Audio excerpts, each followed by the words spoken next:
प्रधानमंत्री मोदी जी ने एक आह्वान किया था कि आप सोना ना खरीदें, कारपूल करें, पेट्रोल ईंधन बचाएं। उनके इस बयान को किस तरीके एक से समय था जब मोदी जी की बातों की क्रेडिबिलिटी थी।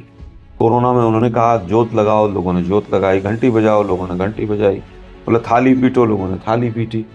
लेकिन अब धीरे धीरे लोगों को समझ आ गया कि मोदी जी के कथनी और करनी में जमीन और आसमान का। सोने की बात जहां तक आपने की है, मोदी जी का वक्तव्य मुझे याद आता है कि सोना तो जो है हमारी अस्मिता से जुड़ा हुआ है। इन्होंने ही मंगलसूत्र की बात की थी। दुर्भाग्य ये है कि देश के प्रधानमंत्री जो कह रहे हैं उसको स्वयं पालन नहीं कर। चुनाव खेल रहे थे, अब युद्ध खेल रहे हैं।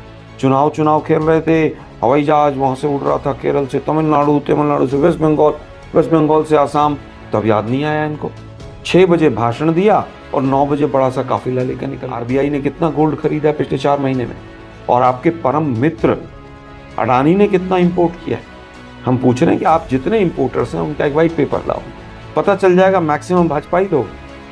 तो दुर्भाग्य ये है कि मुद्दों से भटकाओ, टोकनिज्म करो, हेडलाइंस मैनेजमेंट करो, यही सरकार का काम बच गया है। और देश के प्रधानमंत्री को इससे ज्यादा कुछ आता नहीं। डिग्रियों का जिसको पता नहीं वो परीक्षा पर चर्चा करता है, और इतने बड़े बड़े पेपर, नीट और तमाम घोटाले हो रहे हैं, और सीबीएसई ने तो गजब ही कर दिया।